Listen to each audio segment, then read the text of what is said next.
அனைவருக்கும் அஸ்ஸலாமு அலைக்கும். தாறுமாறாக ஏறும் தங்கம் இனி ஏறுமா இன்னும். இந்த ஒரு வருஷத்தில் மட்டும் தங்கம் கடகடன்னு ஏறி கிட்டத்தட்ட 18.74% வந்து ரிட்டர்ன் கொடுத்துருக்கு.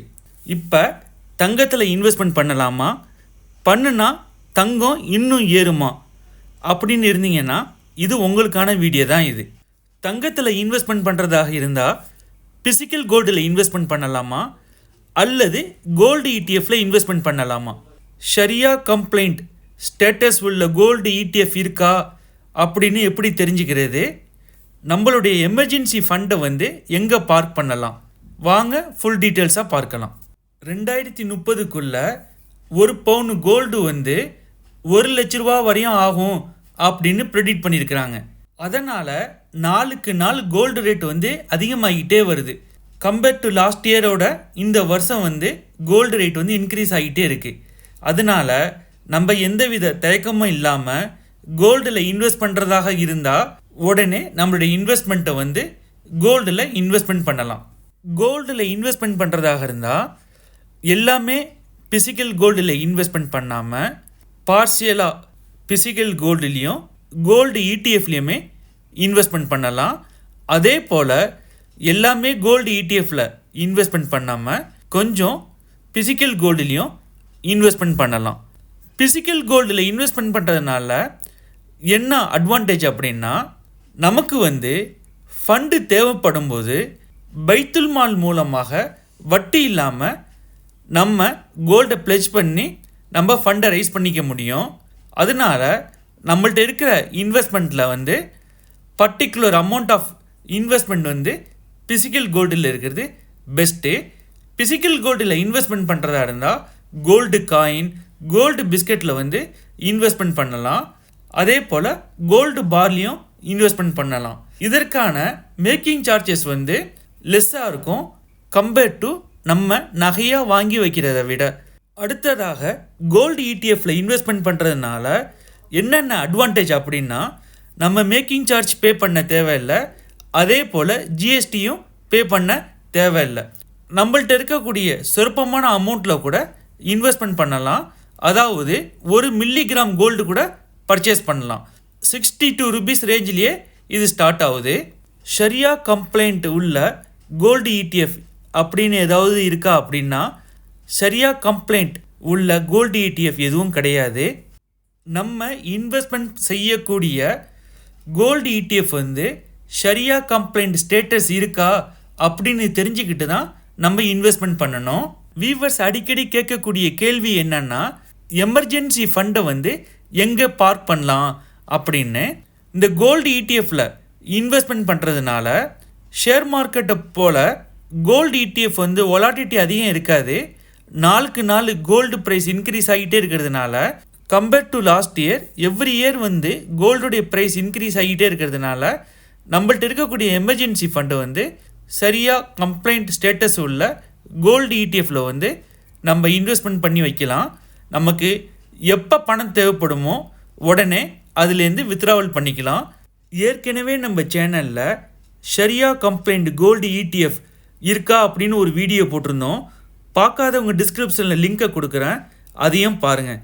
அதை பார்த்த வியூவர்ஸ் வந்து ஒரு கேள்வி கேட்டிருந்தாங்க, ஷரியா கம்ப்ளைண்ட் கோல்டு இடிஎஃப் எதுவுமே இல்லையே, அதை நீங்கள் எப்படி சொல்கிறீங்க அப்படின்னு கேட்டிருந்தாங்க. இதை ஒரு உதாரணத்தோடு பார்ப்போம். ஹிந்துஸ்தான் யூனிலிவர் கம்பெனி வந்து இது ஷரியா கம்ப்ளைண்ட் கம்பெனியா அப்படின்னு நம்ம எப்படி செக் பண்ணுவோம் அப்படின்னா, ஷரியா ஸ்க்ரீனர் மூலமாக ஷரியா பிரின்சிபலை பயன்படுத்தி இவங்க ஹலாலான பிஸ்னஸ் பண்ணுறாங்களா, இவங்களுடைய கடன் ரேஷியோ எவ்வளோ இருக்குது, இவங்களுக்கு வரக்கூடிய இன்ட்ரெஸ்ட் இன்கம் எத்தனை %, இதெல்லாம் செக் பண்ணிவிட்டு இது ஷரியா கம்ப்ளைண்ட் ஸ்டேட்டஸா அப்படின்னு நம்ம தெரிஞ்சதுக்கப்புறம் இந்த கம்பெனியை வந்து ஷரியா கம்ப்ளைண்ட் கம்பெனி அப்படின்னு நம்ம இன்வெஸ்ட்மெண்ட் பண்ணுவோம்.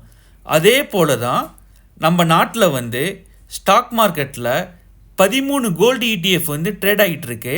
அந்த 13 கோல்டு இடிஎஃப்பில் நம்ம இன்வெஸ்ட்மெண்ட் பண்ணக்கூடிய கோல்டு இடிஎஃப்பை வந்து இந்த ஷரியா பிரின்சிபலை பயன்படுத்தி செக் பண்ணதுக்கப்புறம் அது எல்லா பிரின்சிபலும் மேட்ச் ஆகி பாஸ் ஆனதுக்கப்புறம் அந்த கோல்டு ETF வந்து சரியா கம்ப்ளைண்ட் ஸ்டேட்டஸ் உள்ள கோல்டு ETF அப்படின்னு நம்ம டிசைட் பண்ணுறோம்.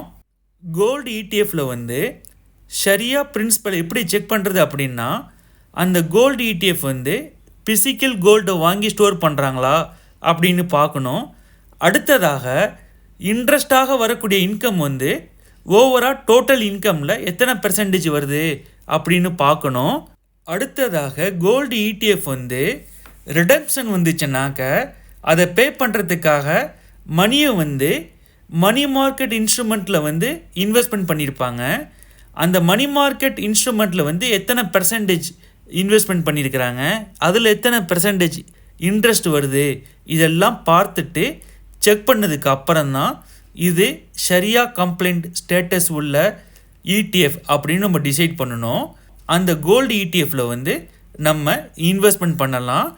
இதே போல் ஒவ்வொரு வருஷமும் நம்ம வந்து செக் பண்ணிக்கிட்டே இருக்கணும்.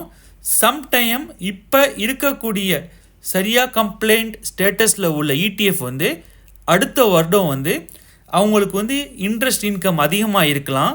அதனால் சில காரணங்களால் அது ஷரியா கம்ப்ளைண்ட் ஸ்டேட்டஸை வந்து மாறி இருக்கும். அதாவது அது நான் ஷரியா கம்ப்ளைண்ட் ஸ்டேட்டஸாக ஆகிருக்கும். அது போல் ஆகும்போது நம்ம இன்வெஸ்ட்மெண்ட் பண்ணியிருக்கக்கூடிய அந்த கோல்டு ETFலேருந்து எக்ஸிட் ஆகி வேறு ஷரியா கம்ப்ளைண்ட் ஸ்டேட்டஸ் உள்ள கோல்டு ETFல வந்து இன்வெஸ்ட்மெண்ட் பண்ணலாம். இப்படி செக் பண்ணி இன்வெஸ்ட்மெண்ட் பண்ணுறது உங்களுக்கு சிரமமாக இருந்துச்சுனாக்க இஸ்லாமிக் ஃபினான்சியல் சர்வீசஸ் டாசிக்கிற கம்பெனி வந்து உங்களுக்கு இந்த சர்வீஸை வழங்குறாங்க. நீங்கள் இன்வெஸ்ட்மெண்ட் பண்ணக்கூடிய கோல்டு ETFை வந்து அவங்களுக்கு மெயில் பண்ணி அமுச்சு செக் பண்ணிங்கனாக்க அந்த கோல்டு ETFை ஷரியா கம்ப்ளைண்ட் ஸ்டேட்டஸா அப்படின்னு செக் பண்ணி உங்களுக்கு வந்து மெயில் அனுப்புவாங்க. இந்த கோல்டு ETF வந்து ஷரியா கம்ப்ளைண்ட் ஸ்டேட்டஸ் இருக்குது அப்படின்னு, இல்லைன்னா இது நான் ஷரியா கம்ப்ளைண்ட் ஸ்டேட்டஸ் அப்படின்னு ரிப்போர்ட் அனுப்புவாங்க. அதுக்கு சர்வீஸ் சார்ஜஸும் கலெக்ட் பண்ணுறாங்க. அதுக்கு எவ்வளோ சர்வீஸ் சார்ஜஸ் அப்படிங்கிற டீட்டெயில்ஸை வந்து டிஸ்பிளே பண்ணியிருக்கேன். அதை பார்த்து அவங்களுக்கு மெயில் அனுப்பி நீங்கள் தெரிஞ்சுக்கிட்டு எந்த ETF வந்து சரியா கம்ப்ளைண்ட் ஸ்டேட்டஸ் உள்ள ETF அப்படின்னு தெரிஞ்சுக்கிட்டு இன்வெஸ்ட்மெண்ட் பண்ணுங்கள். அடுத்ததாக கோல்டு ETFல இன்வெஸ்ட்மெண்ட் பண்ணுறதாக இருந்தால் உங்களுக்கு டிமெட் அக்கௌண்ட் வேணும். உங்கள்கிட்ட டிமெட் அக்கௌண்ட் இருந்தால் நீங்கள் வந்து கோல்டு ETFல வந்து இன்வெஸ்ட்மெண்ட் பண்ணலாம். அப்படி உங்கள்கிட்ட டிமெட் அக்கௌண்ட் இல்லைன்னாக்க பெஸ்ட்டு ஸ்டாக் புரோக்கரை தேர்ந்தெடுத்து அதில் டிமெட் அக்கௌண்ட் ஓப்பன் பண்ணி இந்த கோல்டு ETFல வந்து நீங்கள் இன்வெஸ்ட்மெண்ட் பண்ணலாம். இதுவரையும் பிசிக்கல் கோல்டுலேயும் கோல்டு ETFலும் இன்வெஸ்ட்மெண்ட் பண்ணுறதை பற்றி தெரிஞ்சுக்கிட்டோம். இதில் ஏதாவது டவுட் இருந்தால் கமெண்ட் பாக்ஸில் கேளுங்க. அஸ்ஸலாமு அலைக்கும்.